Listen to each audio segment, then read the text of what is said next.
Oh man. All right. Welcome back to another great adventure. We are here, guys. We are here for another week, and we have a great jam-packed show for you. You guys know who is here, so we're just gonna go over a few things, and then we're gonna bring on the man of the hour. But you know what we got to do first? We got to make sure that we got our levels and everything right here. So if you could, let me know in the chat whether or not you can hear me or not. I just want to make sure that you can hear me okay. Give me a thumbs up in the chat. Let me know what's happening so I can make sure that we are all good for this one. You guys have been waiting, and he is here. He is here. So we are going to talk to the man, Mr. Jordan Lee, here in just a little bit. We're going to let some other folks and stuff come in. And if you could, let me know in the chat that you can hear me okay. Give me a quick thumbs up. Quick thumbs up.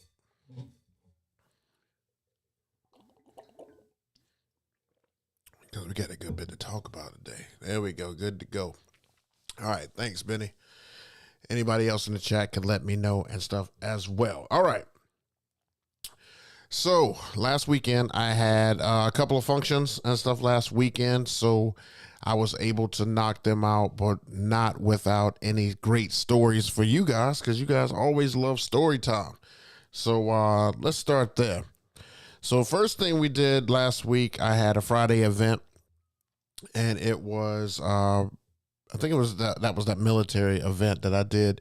And one of the things I didn't realize is that I was outside. I had no idea that the event was going to be fully outside. So this is the setup and everything that I used here for that. And there was a live band there as well. So let me just paint you guys a picture of the time frame. So the time frame was from like, I want to say like 6 until like 9:30ish. All right.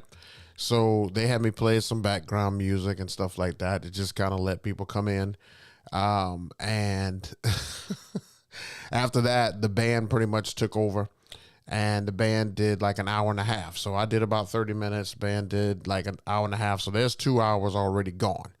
Then after that, they had a drawing. Well, the drawing took like another hour and 20 minutes. And before you know it, before you look up, it was almost time to go. Like I literally had about 45 minutes to play. Now, while I was playing and stuff, there was some interesting characters and stuff out there. We had a venue owner and stuff out there. He was giving me one, way he wanted me to go. The guys who hired me gave me another way to go.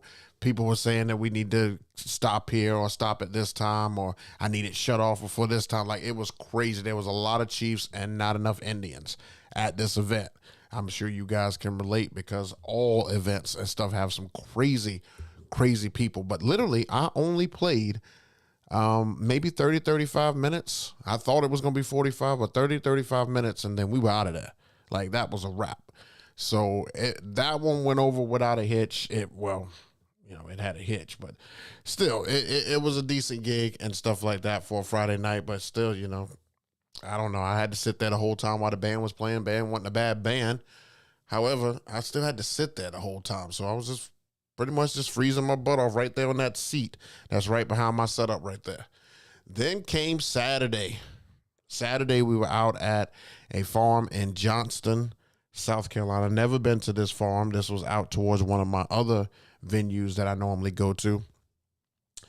And, this one, it had a lot of moving parts and stuff, but the main thing was that off to the left, if you see it right under where I am right here, I think it's right here, you could see where I had the ceremony set up, and then my setup was close to where that archway and stuff was. So let me get a little bit closer.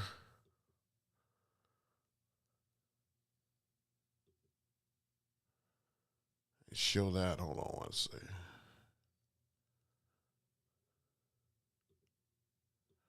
There we go. So I was a little bit closer. This is the setup and everything I use, and I was able to use the new both lighting, which was great. So I did get a chance to whip those out, and those were fantastic. I'm going to really enjoy using those. But here is the setup and stuff for that. And, it was interesting because everybody was like right in front of me, like the little open grass that was right in front of me, like that was the dance floor.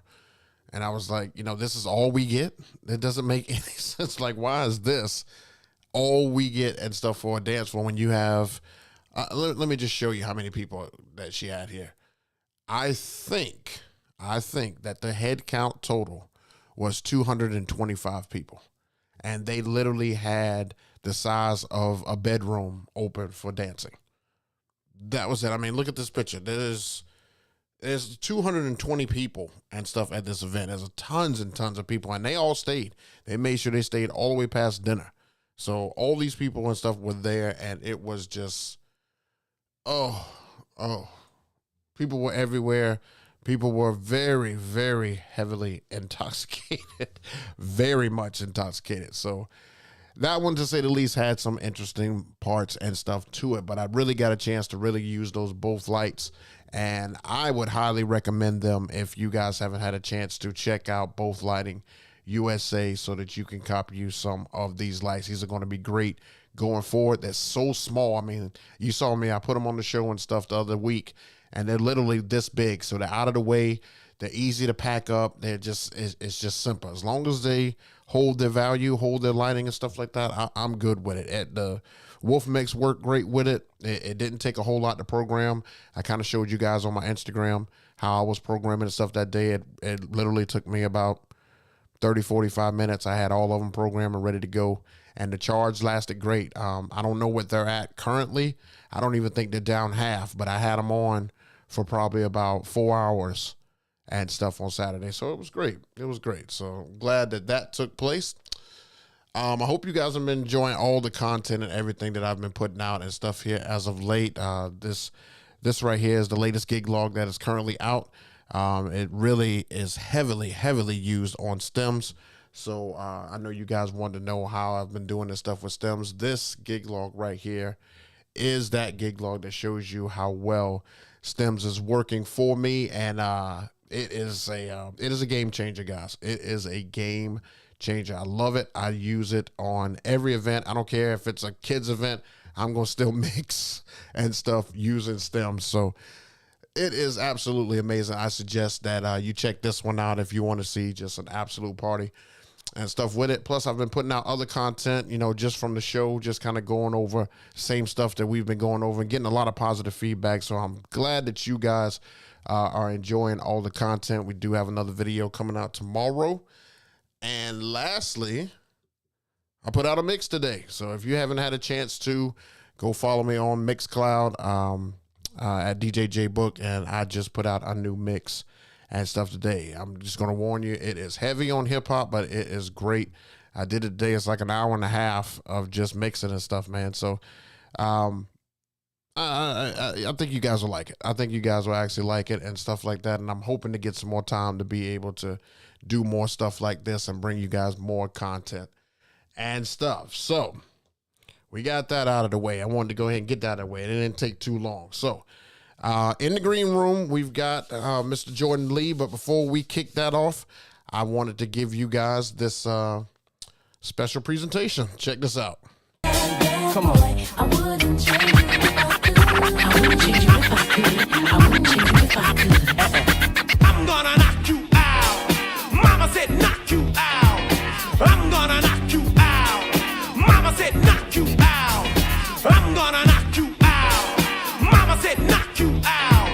I'm gonna knock you out. Mama said knock you out. I'm gonna knock you out. Mama said knock you out. I'm gonna knock you out. Mama said knock you out. I'm gonna knock you out. Mama said knock you out. I'm gonna knock you out. Pretty love though, I don't bluff, bro.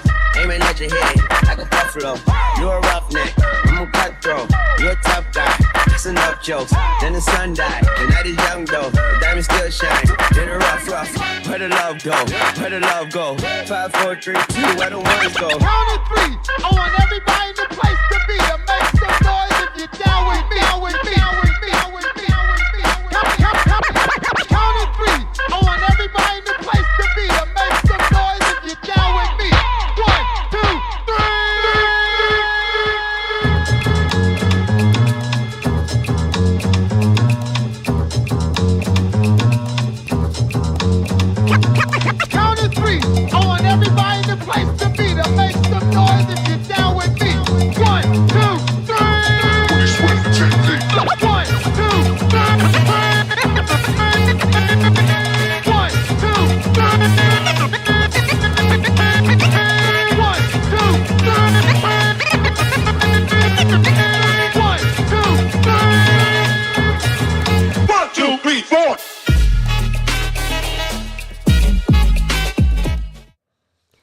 Woo.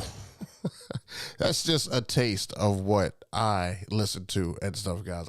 He has so many mixes and stuff on YouTube. If you have not had a chance to follow Jordan Lee on YouTube, on social media stuff in general, there's so many mixes that I have started my day with, that I have prepared myself mentally for like a gig. Like he puts you in that mode. Like it's nuts. But let's go ahead and get him on here. So he is a New Zealand based DJ who is currently sponsored by Pioneer DJ and is partnered with Serato, Landr, and Bumpbox. He has over 65,000 followers on YouTube, 23,000 followers on IG, has a residency at one of New Zealand's biggest hip-hop clubs and R&B clubs.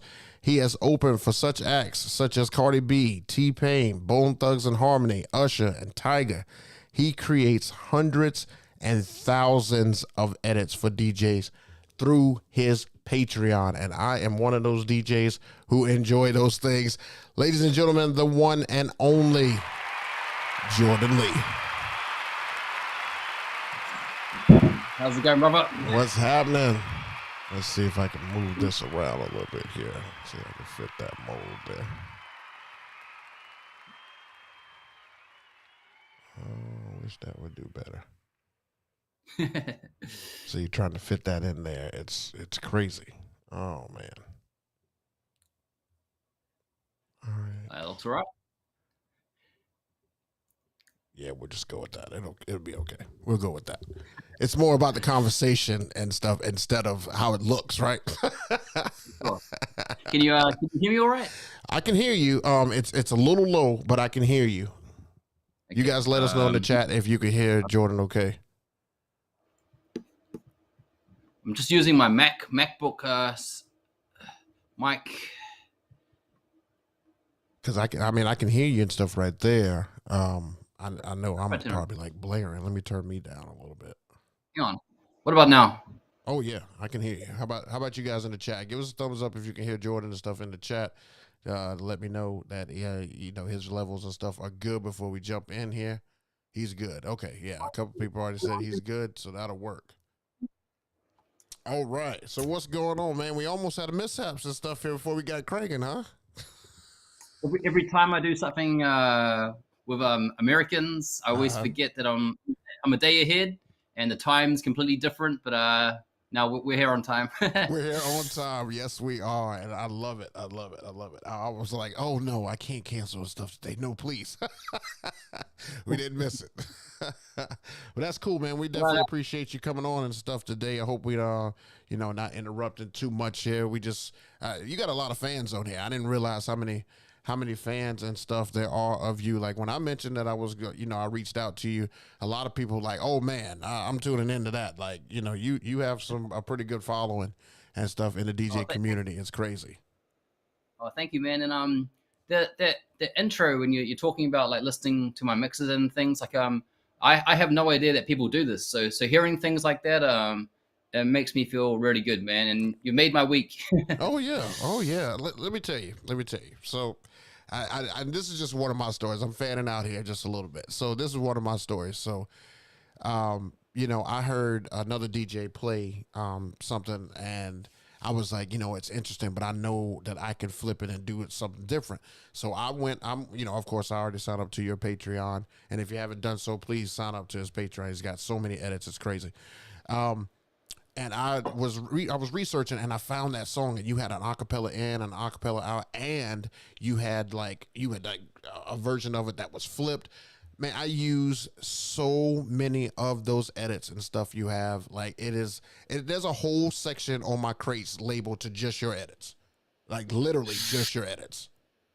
Oh, thank you, man. It's nuts. I guess how I like to make them is people can download them, and I mean they can use them the same way I do. But how I make them is that you can kind of chop and change and use them, in your own way.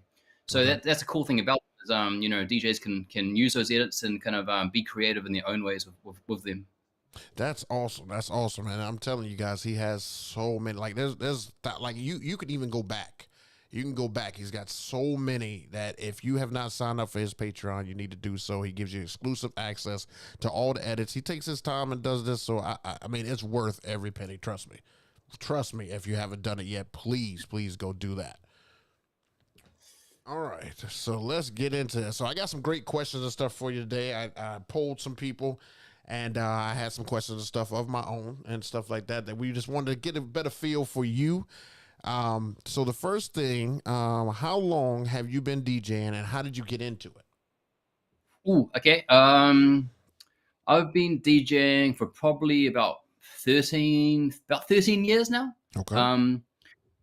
And I think when I first got I got like an all-in-one package, these crappy turntables, and I think I didn't really take it very seriously then. But soon as I got my first club gig was when I started practicing. It's kind of funny. You should, probably practice a lot more before that. But that's when I started taking it seriously. And how that happened was my mates had a rap group, and they needed a DJ for their rap group. So I started DJing their gigs, and I'd end up playing like a short set before they went on.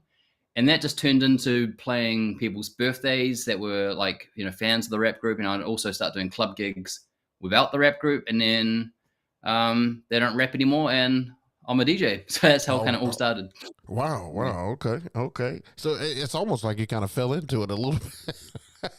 Yeah, no, like I didn't have any plans as a child to be a DJ. It just kind of happened. But in saying that though, in my teenage years, I really wanted to get good at something, and guitar, drums, it was all too common. I wanted something kind of a bit unique, and there wasn't too many DJs in my friends group or at school or anything. So I wanted to find something new and to get good at it, and DJing was perfect for that. That's awesome. So, I mean, I heard you mention about other instruments and stuff like that. Do you play, other things? Like, are you good at like guitar or piano or anything like that? I really wish I could play piano. But, maybe I'll learn in the future. But at the moment, I'm pretty bad on every instrument. Oh, okay. That's cool, man. So being now, if you guys don't know, Jordan's based in New Zealand, and it's a whole different area. Like I looked up where New Zealand is. Now I don't know if I'm the only one that didn't realize where it was. I always thought that it was over like by like Europe or something like that. New Zealand is actually at the bottom right corner, like a little bit off from Australia, right? Yeah, in some maps, New Zealand's so small and insignificant that they just forget to put us on some maps. So you might not even see us on the map. Yeah, we're right next to Australia. We're a little island next to Australia. Right. People think that we're a city of Australia, but no, we're our own country. That's cool. That's cool. Like, how long would it take you, like, if you wanted to go to, like, Sydney or something like that? Like, how long would it take you from where you are to get to there? It's like a 3-hour plane ride from Auckland, New Zealand to Sydney. So I go to Australia quite often. Okay. Yeah, and I'm assuming that there's a scene and stuff out there. I can't imagine DJing in Australia. That's nuts. That would be crazy. As much as I love New Zealand, Australia has like a way bigger population, which has like a way better nightlife scene. Okay. Still love New Zealand, but Australia has a way better nightlife scene. Yeah. Cool. Well, I mean, that brings me to my next question. So, like, how is the New Zealand DJ scene different from, like, say, like an American or a Australian scene where it's kind of crazy? Even the European scene where it's like a lot of EDM and all that stuff. Like, how's the scene and stuff there versus other areas? Yeah. Music wise, New Zealand really loves like old school music. Like you can go into clubs in Auckland and they'll still be playing like 2000s and 90s jams like at prime time, where other cities, that stuff you play earlier in the night. Mm-hmm. And but over here, like there's even some like new like bangers that will be like your go-to songs, but they don't work here. Like New Zealand really loves their old school music, and you can still play it in lots of clubs, which I love. When I go to Australia though, I'll do like way more modern type sets. Yeah, because I noticed that when you do your mixes and stuff on YouTube, you're really heavy into like like 90s and early 2000s and stuff like that, which is the era that I absolutely love. I love to mix in those eras and stuff like that. But you create so many like classic mixes in that particular decade and time frame, and I'm assuming that's just because it's heavily influenced and stuff where you're at. Yeah, man. I mean, it's also the music I love the most as well. Like 90s R&B is, one of my favorite time frames of music. And if few new songs come out, I'll try get an acapella and flip it to make it sound like a song from the 90s or something. But yeah, it was crazy to hear that, like, in America, like there might be songs that are considered old, like 2 months after their release. Right. But in New Zealand, like, like songs have massive lifespans over here. I mean, we still play from like 20, 30 years ago.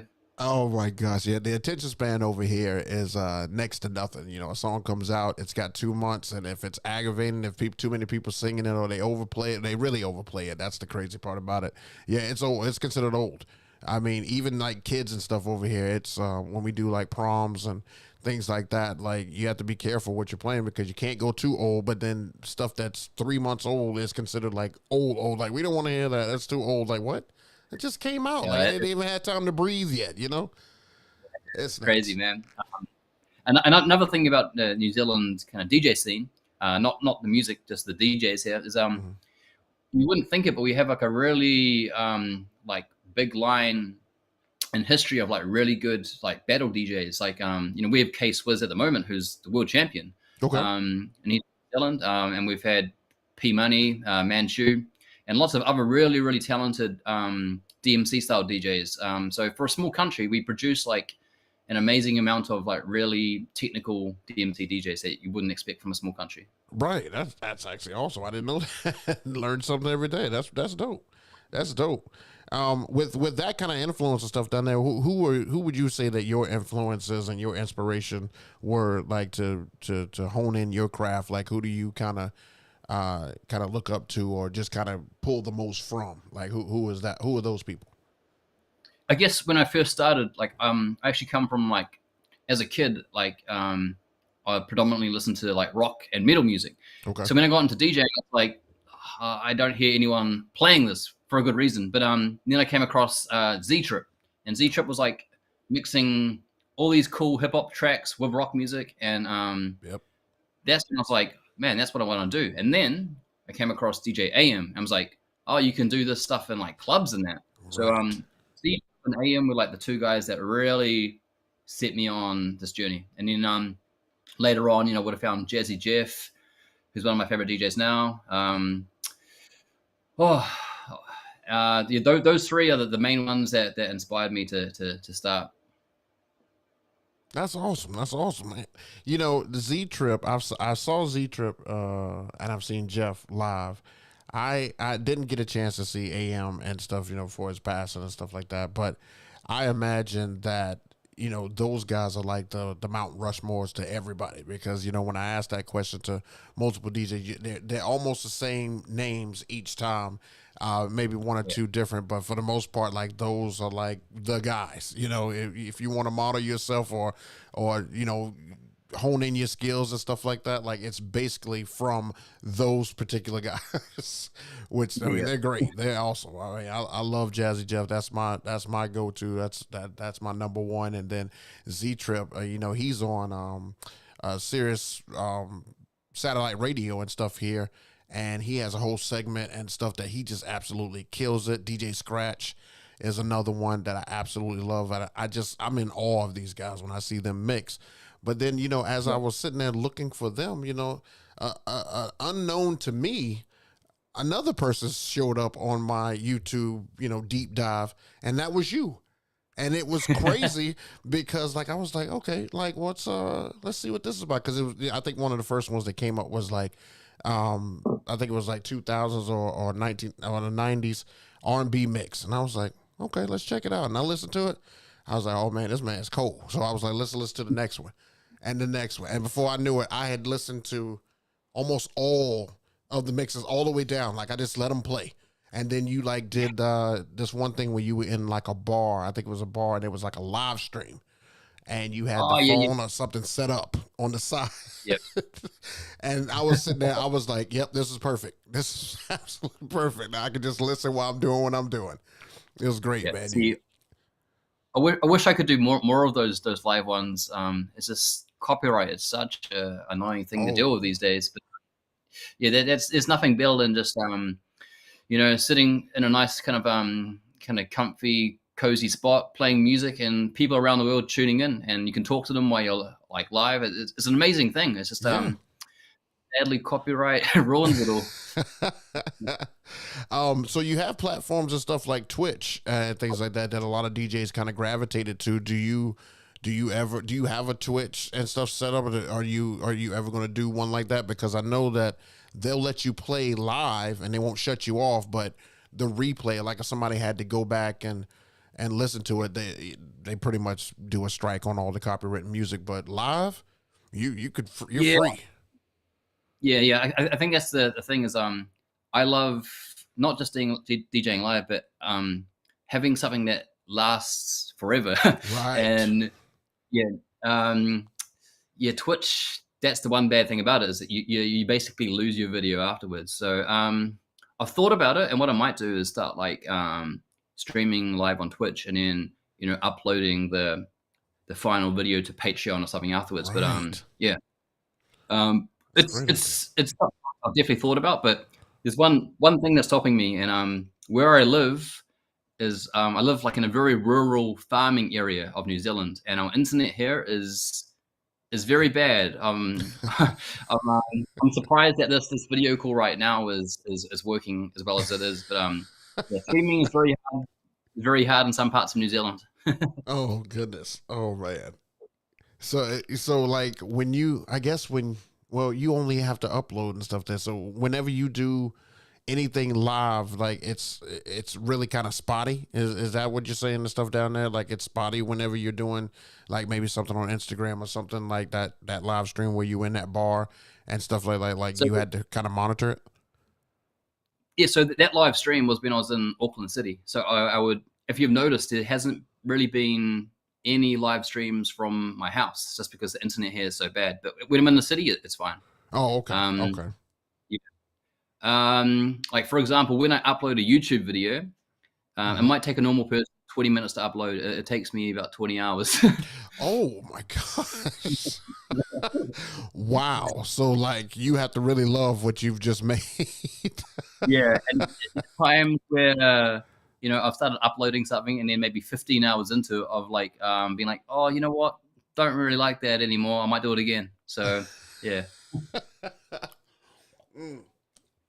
That's crazy. I used to be in that same boat, but it wasn't because of my internet. It was because I didn't realize that the file that I was creating for YouTube was too large. I needed to convert it to an MP4, and it would upload much faster. I had no idea. For years, I was doing it the other way, trying to load these 14 gig videos onto YouTube, and YouTube was like, yeah, I mean, you can go to bed, but I'm still going to be uploading. It's crazy.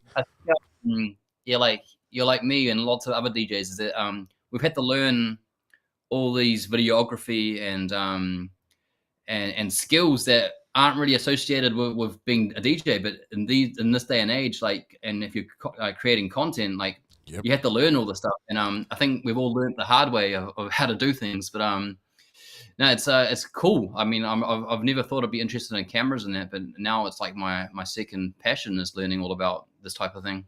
Right. And you're right, because you have to be forced into that stuff now. Like when COVID hit, I really didn't know anything about cameras. I watched a couple of people with cameras. I'm like, a camera's a camera.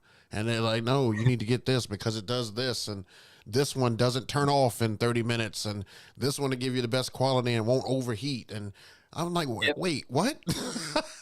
Like, just give me a simple camera so I can turn on, it can face me, and I can just play. So, it's a learning curve. It definitely is. Even with the advertisements and stuff that I made and stuff for this very show, like I had to learn how to do a thumbnail. I had to learn how to do a YouTube a YouTube short. I had to learn how to do Instagram stuff, and I didn't know it was different formats. I didn't know you had to do vertical here, and then you need to do wide here.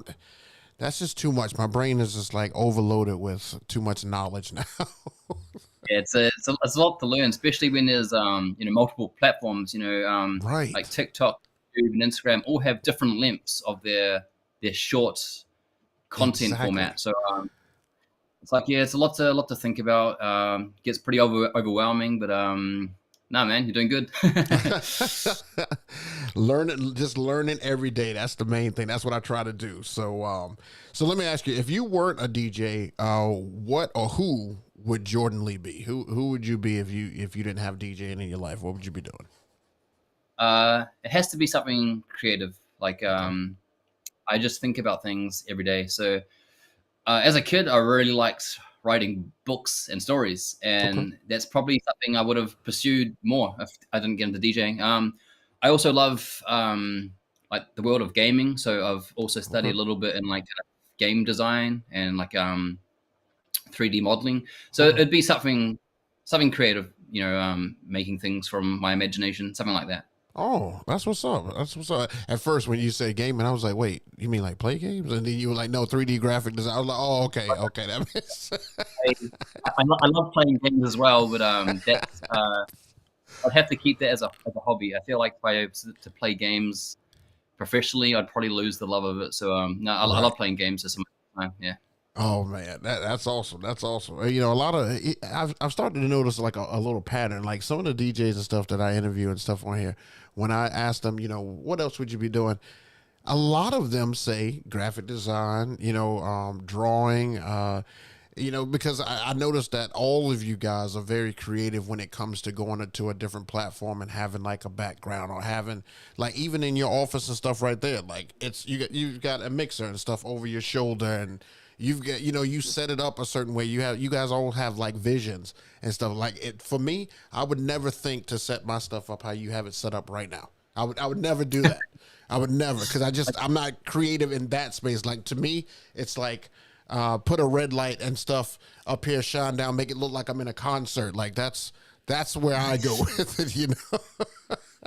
I guess see, I wish I didn't think about this type of thing because once you start thinking about this type of thing, you never stop, and Right. it's I wish I could just be in a blank white room and be happy, but I'm on this like never-ending journey of making the perfect face, and it never ends. And I'm never happy, so it's a cursing and a blessing. Oh man, that's crazy. That's crazy. So one of the things that I always ask people is like, how has DJing changed your life, and where would you like to see it take you? Like how has being a DJ opened up doors that you never thought would be open, and where would you like to see it go? Like from this point on, like what's the end goal for Jordan Lee? Okay, first part of the question. I mean, there's been times where like I've woken up in a different country or been at an event like completely out of my hometown and just seeing lots of people happy, and then you just wake yourself up and you're like, wow, like I never thought I'd be in this part of the world Right. making these people happy. It's crazy.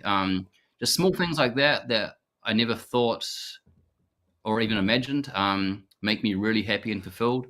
And then also just like not going to an office 9 to 5 like I used to is just like, wow, I'm living a life that I never thought I'd be able to live.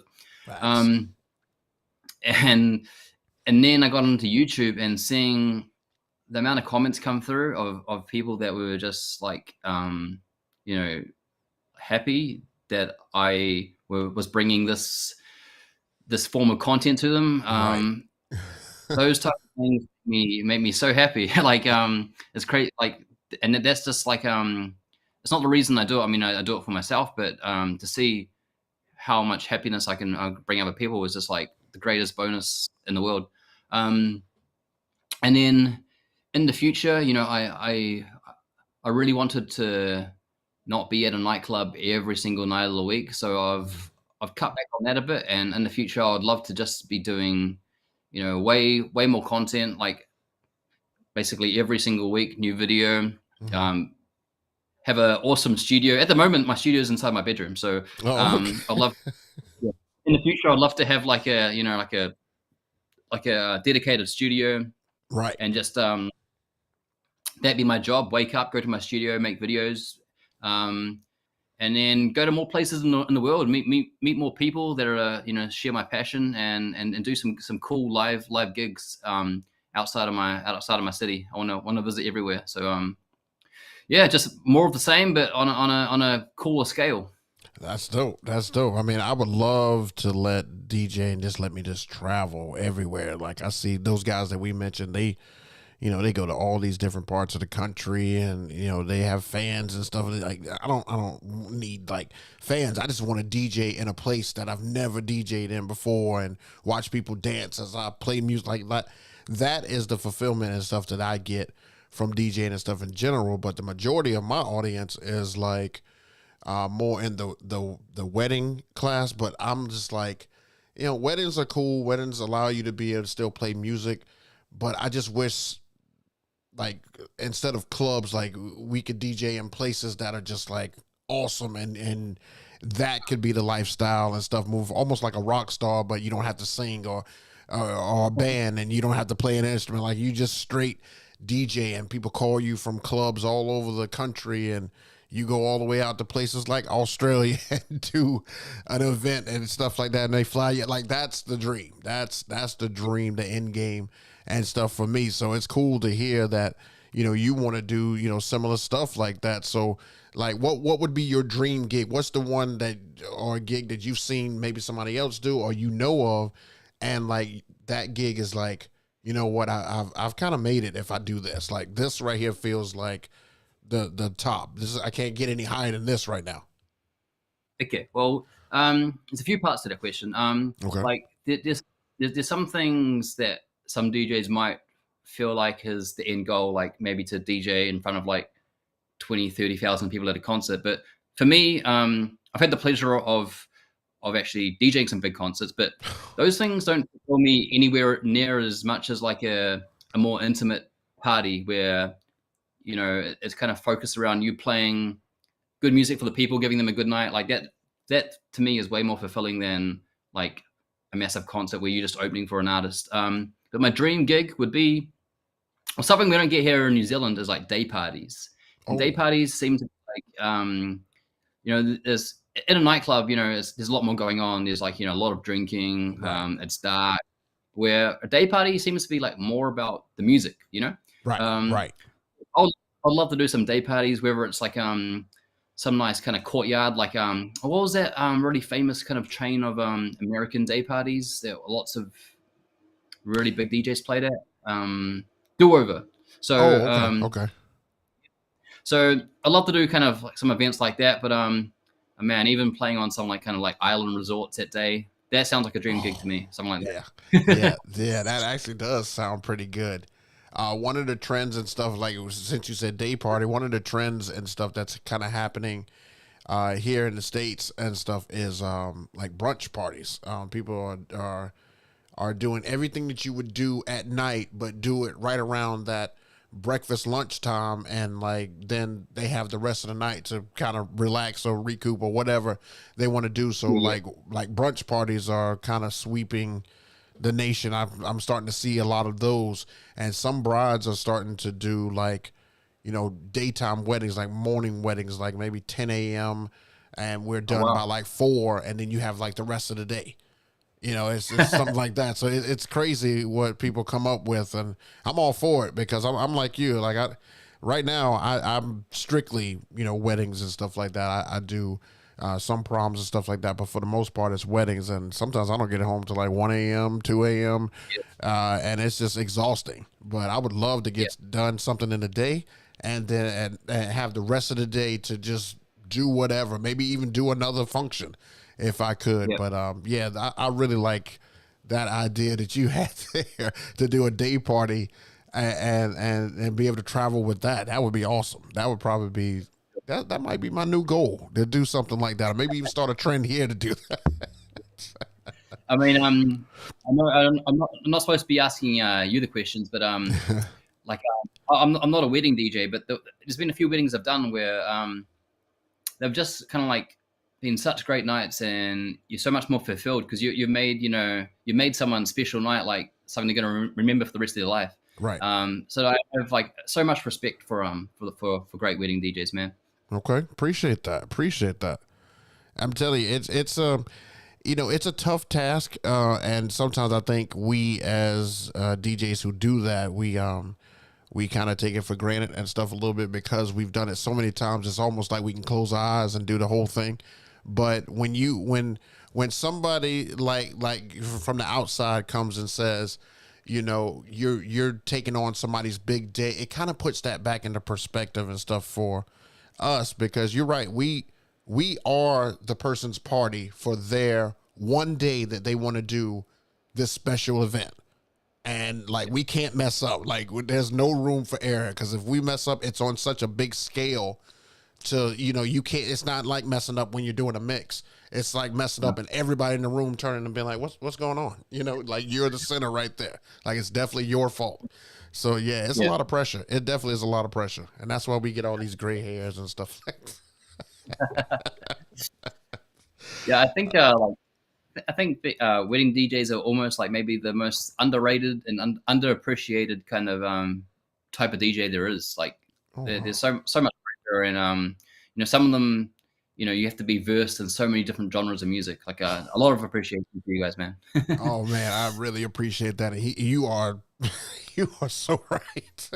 I had a topic on here a couple of weeks ago about just having to just work on your weaknesses, and my weakness is country music. I can't really make country music flow like I do with other music, and it's so tough because I'm in the South here in the States, and that's what they love. They love country music, and to me it's not mixable. To me it's almost hard to mix a 90s hip hop jam like Let's Get Married and then throw in honky tonk, but it's almost impossible. It's Yeah. So it's tough. It's tough. You're right. We have to know so many different genres of music because so many different walks of life come our way, and they, you think that everybody wants what you've done in the past, but everybody wants something new. Everybody wants you to do it different. Do mine different. Don't do it like you did her. But then, sometimes you stumble across things that you wouldn't have stumbled across. Like, if you're mixing R&B all day, that's what you're going to get. But Right. if you're at a wedding and you might have to go from like Outcast to Aretha Franklin, you might come across some awesome combos that you never ever would have thought of in the past. So Right. yeah, no, it's good. Your imagination can be like used in a bigger way when doing things like that. Exactly. That's crazy. That man. Oh man, that's you're right, because like I'll play, or I'll hear another DJ play. Like, I've heard one of your mixes and stuff, and you played a song that I totally forgot about. I'm like, oh my god, I haven't played that song in forever. And then you listen to it and you're like, oh, you can do a great word play off of that. You could, because I know another song that actually says that, and you can just scratch right into it. Like, it's nuts. It's nuts. And by the way, did you teach yourself to scratch? Like, how did you learn how to scratch? Like, what did you like? Just sit in a room and just say, you know what, I'm gonna get this thing until I can get it? Or how did you learn how to scratch? Yeah, I had very, very few lessons. I mean, I had a few kind of when I first got my first setup, I had a few like just 1 hour kind of classes, but none of them really taught me how to scratch. And then I would have went to there was a studio in the city which was run by a few graffiti artists and DJs, and they had like a DJ night there. Okay. And I learned a few scratches off them, but most of it was just going home, seeing something, and just going home and just kind of practicing it every night until you got it. So yeah, most of it's just kind of like self-taught at home. Yeah. So how long do you usually, like, when you say like you kind of go to the house and you practice, like how long do you think you practice just trying to get it in the groove? Because I'm trying to help out like the younger DJs and stuff who watch they're just now getting into DJing. They're like, oh, how can I get to that level? So how often did you practice, and maybe for how long on an average day you would practice? Yeah. Okay. I probably didn't practice enough, and I still practice today. But like there's some things that you'd be surprised if you just sit there for 1 hour and just try something for 1 hour. You'd be so surprised with like the leaps and bounds and the progress you'll make in that 1 hour. And then Right. if you do that a few days a week, man, you can start picking up new skills every single week. And after a year of doing that, man, you're gonna have like a lot of skills, and you're gonna be really good at some of those skills. Some of them are gonna need more work, but you'd be surprised like, on how fast you can progress just by putting in like 1 hour each night. Right.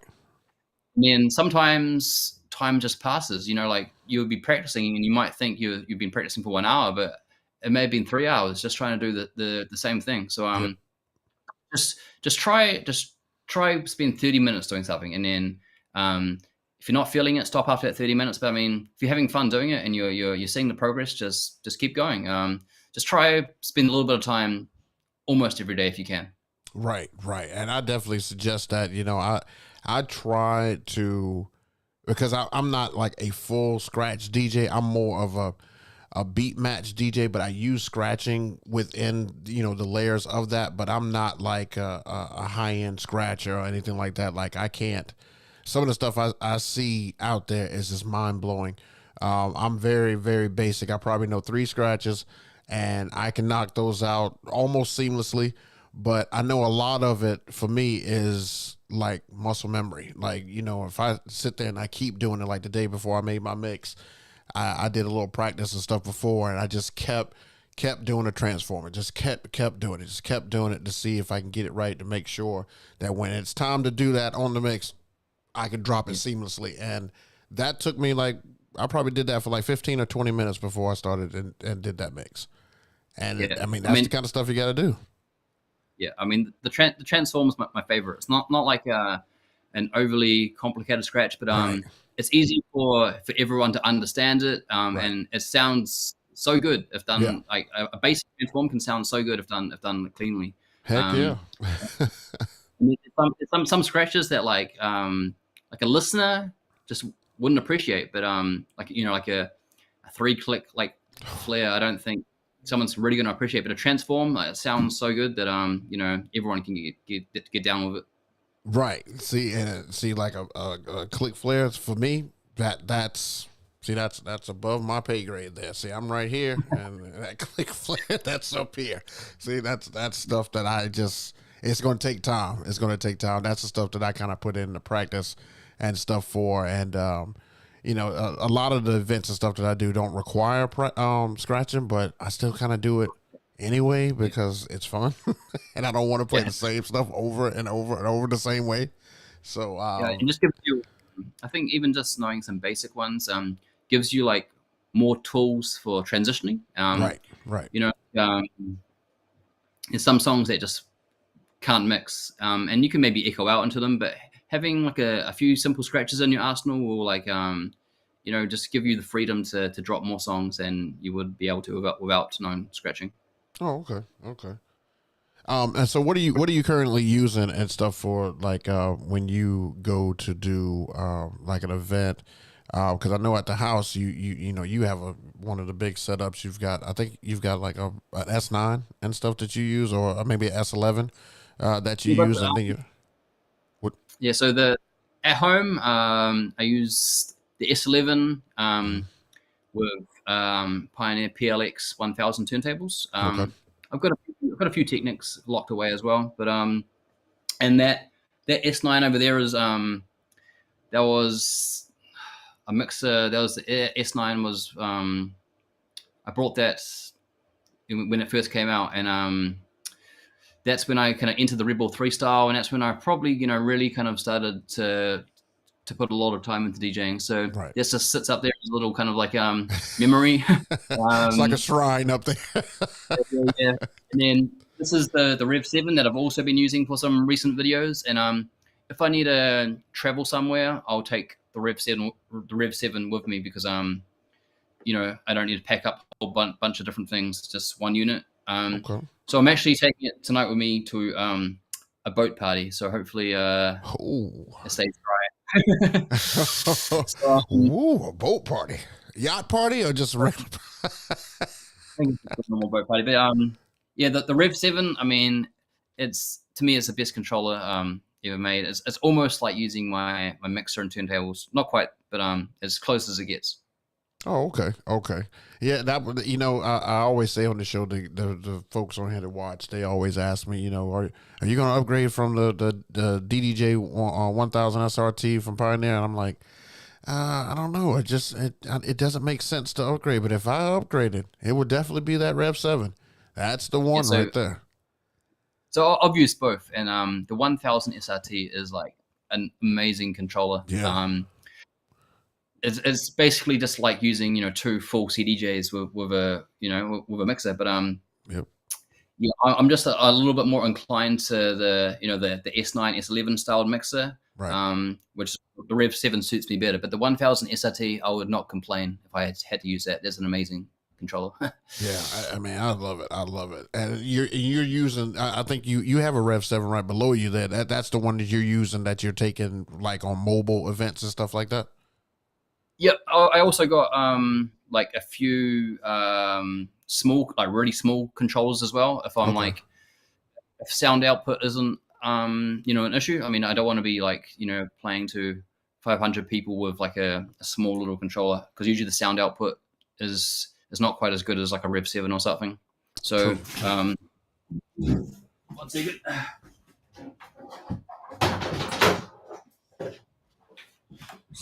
So this is like something I've been kind of taking to hotels with me when I travel. So this is the FLX4, I think, which is also a great little controller. Yeah, look at that. That thing not big at all. that's like a miniature controller almost. Like if I had that thing in my hands, man, my hands are huge. I would probably swallow that thing. That jog wheel, I would probably be able to palm that jog wheel. Yeah, so either that small controller or my I also have a Rev 1, which is another small controller. Either one of those I'll take with me if I'm going to like a hotel or something, or just going for a little holiday. I take one of those with me. Because there's nothing like sitting on a beach on like a beach chair and you have a little controller on your lap. Make a few little mixes on the beach. It's amazing. That's crazy. It's absolutely crazy.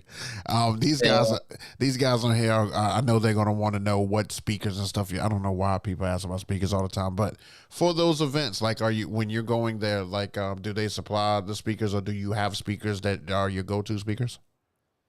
So I actually know nothing about speakers. I don't have, Okay. but I own studio monitors. Like in the background there, I have my Pioneer monitors. But when it comes to live gigs, they either have it sorted, or I tell them I have a sound guy that you can pay, and he'll come over and set up. But man, I know nothing about live sound. Like it's kind of shockingly bad. But I just know. I might turn up and be like, those speakers look a little small or a little big. Apart from that, I know nothing. Jordan will show up with those Pioneers, the ones you just put on Instagram. You'll probably show up with those. I do have a story though. Is Okay. I DJ'd a friend's wedding a long time ago, and I told them, like, I don't have my own speakers, so please make sure the venue is supplying speakers. And they're like, yep, the venue has a sound system. We're all good to go. Anyway, we get there, and the venue doesn't have any speakers at all. And I tell them, well, the only thing I have is this little monitor in my room, a little like 10-inch monitor in my room. Yeah. And they said, well, that's going to have to do. So I quickly drove home. I bring a monitor that's about that big. And the whole wedding has to crowd around my DJ booth. And that's the only speaker for the entire event. It's a small little monitor. And we've done a wedding off that. Oh my gosh. Yeah. Might I make one suggestion? Okay, so you don't have to go out and like get something massive, maybe for what you do the majority of the time, like how you go to this place, you go to that place. You could get something like the Maui 5 Go from LD. I think it's like $600 or something like that.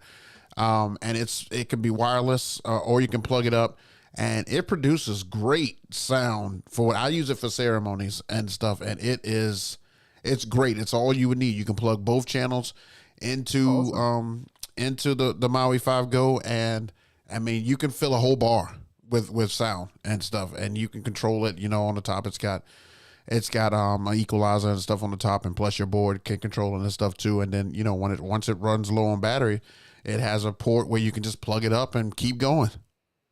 Oh, awesome, man! I'll grab that product name after this. Oh yeah, because I really should have like a backup if like a venue can't produce speakers and that. But yeah, no, that sounds good. Yeah, just something simple. I mean, like I said, I use it for ceremonies. You can hook a mic to it if you needed to hook a mic to it, if you didn't hook into your board or something like that. And you can use it for multiple things. I mean, you can Bluetooth in with your phone. You can Bluetooth in with an iPad. Whatever you need it for, it can produce sound and stuff for it. So that's just a tidbit, but I'll definitely shoot you over that model name.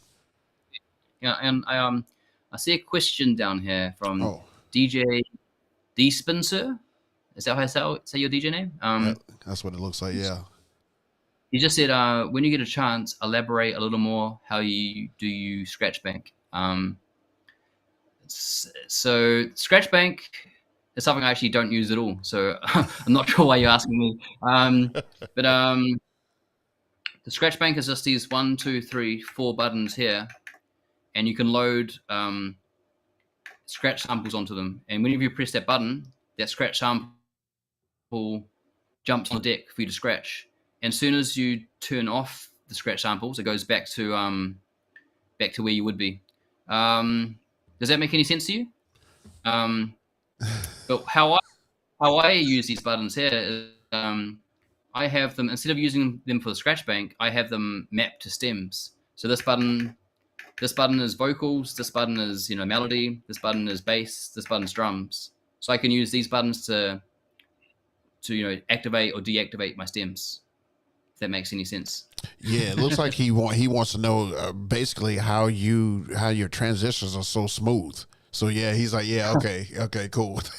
Yeah, I mean, you do it like very smooth. Like even in the clip that I just showed, like it's nuts. I know you're able to make the acapella in, acapella outs and stuff like that, but you transition so seamlessly. It's almost like you can close your eyes and pretty much just you can find the mark and stuff immediately. Like how I mean, does that just come with time, or is your timing just like crazy and stuff now? A lot of it is being prepared. Like a lot of my YouTube mixes, like they're prepared. Like I spend a day or two like working out how to do them. But I like to think that when I'm also playing live and playing like off the cuff, just freestyling, I like to think that I'm also pretty smooth at that as well. And I think just having a library set up where you're not searching for tunes, you kind of know what you're going to play. So having nice playlists, and then also, me making edits is I know where all my endpoints are. I know how to get out of them. Like, the reason I started making edits is to make DJing enjoyable and good for me. Right. My edits like perfectly suit how I like to mix. And then just practicing your timing and scratching with those three things like together. I wouldn't say it's easy, but like it's definitely maintainable to mix cleanly every transition. Yeah. I mean, we get to see the end product, and I know because I make videos and I make the mixes and stuff for like Mixcloud and stuff like that. Everybody sees the end product, but when you're actually like recording and you've worked it out and stuff like that, you're recording. How many times do you have to start over because you're like, nope, I didn't do that right? How many times do you have to start over? See, I hate people asking me this, but there's been times where I've literally like nailed a mix, like first go, like 30 minutes all in a row, perfect upload, but that doesn't happen that often. Right. What usually happens is I'll spend like 10 hours recording nonstop. Oh my and until I get a take that I'm so happy with. Now I could probably upload like any one of those takes and people would be like, oh, that's good. But like, if I make like the smallest mistake, I'm just like, I can't live with it. I have Right. like, if that's going to be if that's like a recorded in product video, like I have to be like 100% happy with it. So sometimes I can spend days trying to get a good take. So you're a Sometimes, perfectionist. yeah, sometimes like first go, sometimes, but yeah, a lot of the time, like I'll record for like hours to get one good take. And look, I feel your pain. I feel your pain. I have a couple people here that, you know, they wait on me to put some mixes and stuff out, and I'll tell them, you know, I'm working on it, and they're like, good God, how long do you have to work? Don't you just have to turn the board on and you can just do it? No, I can't do that. And No. saying that though, I'm trying to become more like that, where things are less produced, and I can just jump on, make a video in a day, and then do the same thing next week, and that way, you know, I'd be doing more things. I would be more regular. So I'm trying to just get things out there more instead of, you know, working on things for months and months and months. Do you think it's because like you get so many views on those mixes? Does that like create like a new pressure and stuff? Like, I mean, if you were getting like 10, 20 views or maybe even 100 views, they would be like, oh, I'm not too worried about it. But you know, you get hundreds of thousands of views on these mixes. So does that add like a layer of pressure for you? I don't think I didn't used to even think about that, but now, yes, like for sure, for the last few years, like whenever I finish a video and I'm uploading, I'm like, man, like this video sucks. Like, there's such a high bar that people are used to. Like this video is not going to reach it at all. Right. But then once I put it out there and I have a listen back, I'm like, oh yeah, that's not bad. But like my mind is always telling me this mix is not good enough. Like I think everything I do once I've done it sucks, and takes me sometimes like days or weeks to appreciate what I've done. Right. So yeah, that pressure is definitely there, and it's probably a massive reason why sometimes like I won't upload, or I'm like I'm too scared to record a mix because I feel like I have to do so much. But I really want to try escape that and just put mixes out without worrying about a damn thing. Right. Oh man, that's gonna be tough. I mean, your anxiety is probably gonna be high, and your brain's gonna be fried. You're like, oh. I guess what has helped with that is like for example, I done, you know, a few live streams, as you saw, inside a bar, Right. and that there is no planning, nothing, and people still liked it. So I'm like, if I can just play off the cuff like that, and then Right.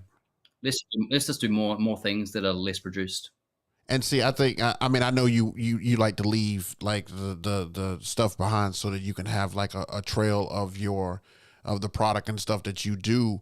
But I think that would help a lot if you did stuff like Twitch. I know your internet and stuff is a little crazy and stuff like that, but Twitch gives you that option too. It's like being in the bar, and you just, you know, you can work some stuff out on Twitch. Like literally, like nobody gives you hell on Twitch because they're just there for your show. Yeah, that's super cool. And I just love how you can kind of like, you know, communicate with people like as it's happening. Right. Super cool and powerful. Yeah. Hang on, I just see another question here. Yeah, I saw it too. Jordan, right. hey Jordan, do you happen to have a video tutorial on how you edit in Ableton? Okay, so I use Ableton like heaps. Like I plan my mixes out there, I make my edits there, but I do not have any tutorials at all really. But the plan this year is to do like a lot of tutorial content. So please stick with me. We'll get there. Stay tuned. Yeah, I'd love to put more tutorial content out there, and in the future, hopefully have like a full course that I can supply to people. That's awesome. So how can people find your Patreon? I didn't have a chance to create something to highlight that, so maybe you can verbally tell them how to find your Patreon. Yeah, so if you follow me on anything like Facebook or Instagram, YouTube, or probably Instagram's the best, DJ Jordan Lee on Instagram, just send me a message and I'll link you. Or if you just Google Patreon Jordan Lee, DJ Jordan Lee. You should find it. But no, I'm more than happy to link everyone up personally. So just send us a message on Instagram. Absolutely. And I'm telling you guys, there are so many packs of edits. Like when you get to just one link, there can be like 20, 25 songs in that one link. Like I'm telling you, like it's awesome. It's awesome. It's worth every penny. There's only a couple of Patreons that I'll join. This is one of them. You guys definitely need to join this Patreon because you will not regret it. So much music, so many different ways to play music that you already play in a different way. Trust me, you will not regret it. You need to do it ASAP. Yeah, what I like to do, I mean, just like how my room, I like to keep my room like perfectly tidy. It's like it's almost like an illness I have where everything has to be perfect. So when I make edits, like I have to make sometimes 5 edits of the same song, so it suits every single way to transition. Acapella in, acapella out, instrumental out. So I like to make I like to give everyone the option of using the song in multiple different ways. So yeah, I really do a thorough job of edits. He does, and they are super clean too. Like I mean, it sounds like it was studio produced. Like it's super clean versions of these songs. You guys will not regret it. Make sure you do that. Reach out to us on Instagram. I'll try to put a link in this description for those who are watching this on replay, so that you guys can join his Patreon and grab some great music and stuff. Let's see. I think I have one more question, then we're gonna let you do your thing. What is a hobby that we don't know about that you like to do, and that nobody knows? I like to kind of take it away from DJing a little bit, but what's a hobby that we don't, that us as viewers and us as fans of you, that we don't know that you have, that you do, that you like to do? So there's a reason I don't talk about these things, because I might lose most of my following if I start talking about my hobbies. Oh man. I collect a lot of cards, like kind of like highly collectible rare cards, and I collect a lot of Pokemon cards. I play a game called Magic the Gathering, which is a game from the 90s, a card game from the 90s. Okay. So I collect a lot of collectibles, Star Wars collectibles, and I try keep those things out of my videos, but every now and again you might see like a Pokemon card in the background or something. And then, yeah, in the evening, I link up with my mates online and we play a lot of computer games together. So Counter-Strike is one. It's like an old school shooting game. Okay. So yeah, a lot of really geeky stuff that I try to keep on the down low. That is now out for the world. I'm just joking. No, that's awesome. Pokemon is a huge deal and stuff right now here in the States. Like everybody's trying to grab them, find them, trade them, because the value of them is like going through the roof and stuff here. I don't understand it, but I mean, people ask about it and stuff all the time, and all the stores are always sold out of them. So I imagine it's huge. Crazy. Yeah, I'm just like music. I'm really nostalgic. So just like how I like a lot of music from the 90s, is like there's also things I collected as a kid from the 90s that I just love to hold on to. So that's kind of why I collect things, because I just get super nostalgic about things. That's awesome. That's awesome. I mean, I wish I could go back to when I used to have like books and books and books of like sports cards. Like I have all basketball cards. I would have all people when they were rookies and all this stuff. And then I don't know, I just kind of lost interest and stuff in it. I sold all my cards, but I bet you they're worth a crap ton now. Yeah, man. I mean, basketball cards were massive in New Zealand as well in the 90s, just like anywhere. See. So yeah, but just like most people kind of get over them and grow up. I didn't grow up, so I took collecting things. You've only revamped them. Well, that is awesome. Well, hey, you guys make some noise and stuff for Jordan Lee. Thank you so much for coming and doing the show and stuff like that. You didn't have to, and you did. I really, and we really appreciate having you on. We got to have you on here again. and maybe let you do your thing. Maybe this time we can just listen to you mix for a second. I don't know. Is that too much pressure? No. Thank you. Thank you so much for having me on. And I love to do things like this and talk to people that I haven't really had conversations with. And Right. just hear from people out there. I mean, I love it, man. And thank you so much for having me on. And pleasure to come back anytime, man. Hey, that is awesome. Thank you so much. And I'll send you a link for that Maui 5 Go, man, and we'll get you back on here. Awesome. Thank you so much, man. All right. Jordan Lee, ladies and gentlemen, appreciate you. Oh, man. Amazing. What a great show. Thank Jordan Lee and stuff for coming out and doing this, man. He didn't have to do that, but he did. Fantastic show. I hope you guys enjoyed. We're going to try to get more guests and stuff like this on here. Some of the guys and stuff that I listen to, I try to reach out to them. But I think it is about time for me to find a female to get on here, because there's a lot of cold females and stuff out there too in the DJ world and our world and stuff like that. So I think I want to try to get a female on here eventually, but I don't know if that's going to be anytime soon, because we got a lot of stuff coming your way. Gigs galore are about to happen. This is probably like my last weekend of, baby stuff. And then after that, the floodgates open. So I hope you guys enjoyed the show. Enjoy the rest of your evening. And for those who have gigs and stuff this weekend, please make sure you absolutely crush them and make it home safe, guys. Make sure you are living to strive and not to survive. Have a great night, guys.